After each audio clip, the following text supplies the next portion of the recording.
Hey everyone, welcome to Crossroad Conversations with the Lewis brothers, where we aim to share real stories about running a successful family business while working through adversity and pouring back into our community that keeps our doors open every single day.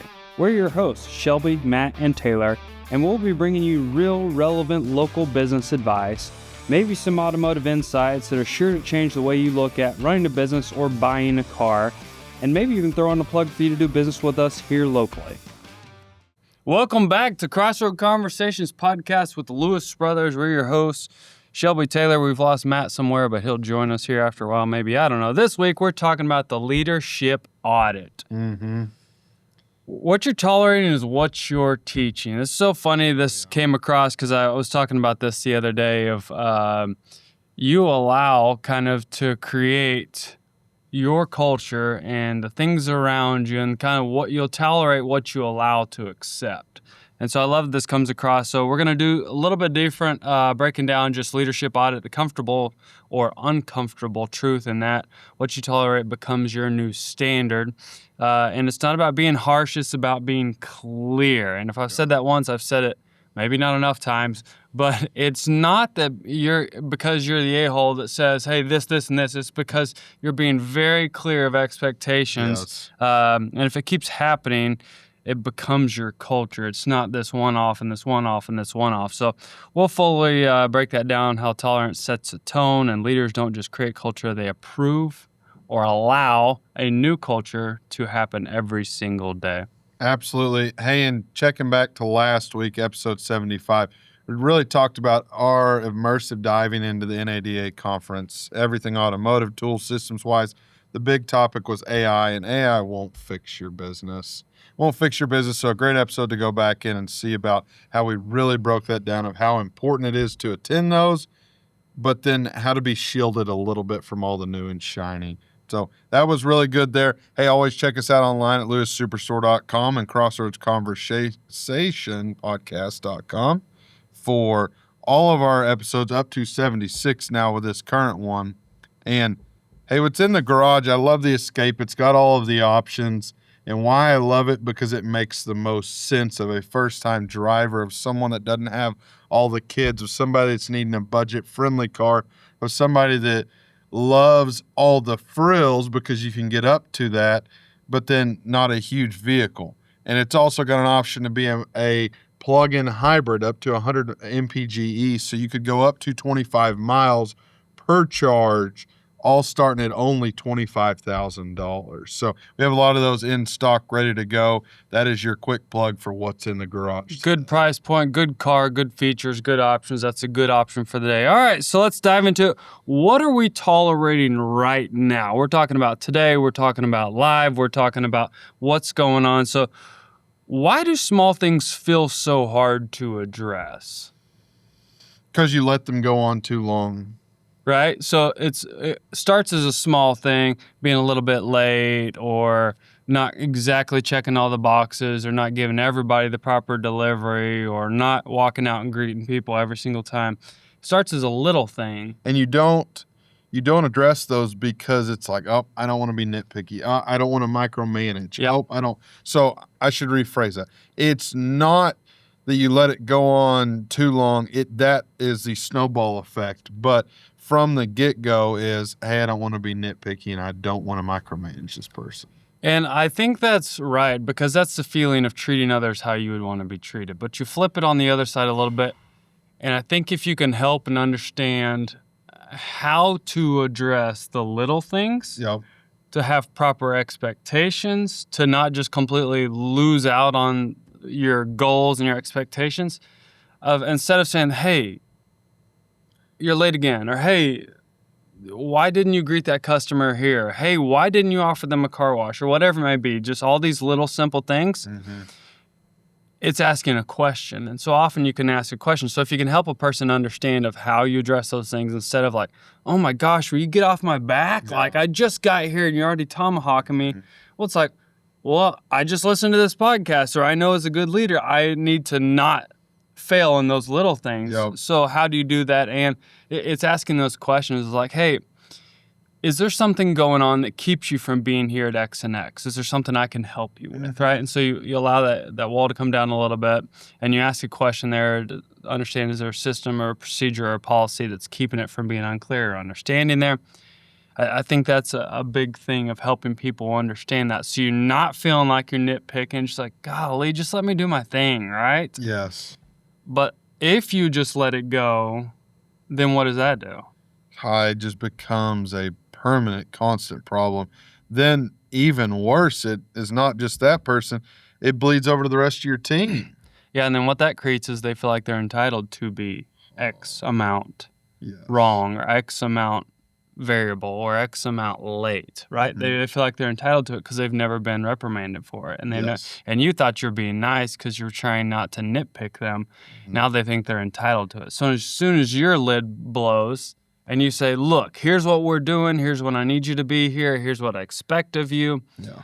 then they're like, whoa, what the heck, dude? I've been doing like this for 90 days, for 6 months like this, right?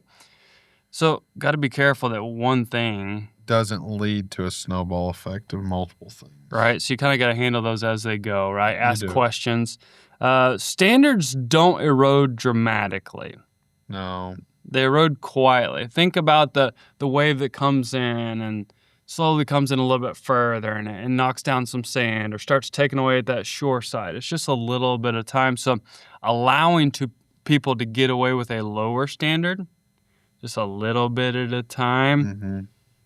the toleration is just like you don't overly see it, but it's just a little bit, and it's opposite as well. So if you're allowing each person to, like the other day, I was reading a book, and it was Tim Grover, Michael Jordan's trainer, and he was talking about we were trying to be 0.01% better every single day. So you can, instead of eroding, you can build on that. And then that allows you to be a little bit better every single day, but it's not going to be a night and day difference. Mm-hmm. Right? Whether it's eroding or it's building up. But the cost of tolerance compounds massively. It does, and a lot of times it's in different areas of whether it would be in ours of sales, of parts, of office, of anything. And it always goes back to the thing that I love that Shelby has learned and repeated. Always inspect what you expect, of going through and realizing, hey, because the best time is to go now and help them and be involved with it. But you have to, I love to go and show them instead of just saying, hey, you got to do it this way or not, because a lot of people still won't listen to it and won't react. But if I go and show and say, hey, I want to pick up the trash this way. Hey, I want to greet a customer this way, or go and greet a customer with them that way so then they can actually see it in person. I think that's better as a leader because you're in it and you see if there are any pitfalls or issues with the system. You're like, hey, why aren't you logging the customer's information in this system when you take them in? If you take it to them and say, hey, let's walk through how this works, you might see what they're dealing with because you've never been in the system in the last 90 days. Yeah. Right? And so then also just know this, maybe it's just as men, but you pitch the idea of doing something. They're like, well, have you done that in a while? Right? And so just of saying, sometimes men, we just don't listen, right? Somebody will talk about something and you just yada, yada, yada. Whether you're speaking it or it's coming at you and you don't fully take that in. Yeah. But if you stop and you teach and you go do that, the teacher and the person receiving that are probably going to listen and learn a little bit better. Yeah, absolutely. And I think the important part you hit on, hey, welcome, brother amigo, to the party here. He's off of another meeting, fresh into this meeting. Y'all are talking about data, aren't you? No data. No data. We're in There's episode 76. Find the tab, pull down through it. We're talking about what are we tolerating right now, how small things feel hard. Gosh. And, so what I love that you talked about that I think is more important than necessarily the employee learning obviously is ultimately the best, but the leader teaching and going through, because I'm going to learn things that are your downfall, that are difficult for you while I'm teaching and going through the process with you to show you, hey, this makes sense. Yeah, it shows that they care. The leader, the teacher shows that they care to the other person, but also you get to learn how to coach that person. Yes. And then it helps next time you go to deal with that same situation with a complete different employee understanding there. Mm-hmm. So we're talking about what we're tolerating and fully breaking that down, but Talking about spotting the leak. So each person answers these quickly. A one-time leak in a business? Anybody think of a one-time leak in a business? We're spotting a leak of whether it be a person, a policy, a procedure, one money leak, one culture leak. I'll tell you about a leak in a business, and it's because we've been talking about systems, is when we have a leak of a system that wasn't doing what we paid for it to do, and instead of sending in the notice to cancel it, we just bring in another system. Yeah, or just keep paying for that system. That's what I'm saying. That one stays there, and we add another one on top of it. Yeah. And we're discovering that in our parts meeting, we were just looking at that. So that would be a system leak and a money leak. It would be. Right? And so instead of addressing what we're tolerating or what somebody we hired them for, whether it be a person, a process, or a system, instead of addressing that or fully vetting that and say, hey, is there something else you need from us to deliver what you said, the leads or the schedule or whatever it may be every single day, because this isn't working right now. And probably why I paused right there is because it said a one-time leak, and I'm thinking in my mind, it was a one-time leak that turned into a continuous leak. Yeah, it was eroding away each day. Yeah. One culture leak. Culture leak, I can think of just, in our instance of expanding and bringing more people in, we obviously had to have the help there. But then when we realized there was more here that hadn't been here than what we did have over a 3-year period, that quickly a culture, even as defined as ours, can change fast. Yeah, think about a pan on the stove of boiling hot water, but it's only a third of the way full. And then you introduce 2/3 of ice water. Yep. Do you still have boiling water? No. Right? Like it mixes, and so you have to fully leak that. I want to kind of sprout off of that because we employee turnover happens, right? Sure. Like we don't want it to, and our goal is to have tenure of employees for the employees, also for the customers, so when they show up, they know, like, and trust somebody already. Yeah.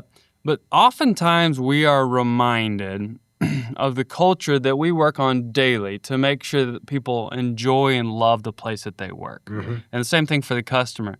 But sometimes you get bogged down with all the somehow of the naysayer, and the problems just kind of get in the way. And you kind of forget how great some of the things are. And so we've had some new employees, or when we get to have a new employee here, or we get to do a tour and we go through and you just see the look on their face. Like, what's the look on a new employee after you tour? You go over, the sales meeting, like, wow, right? Just wow.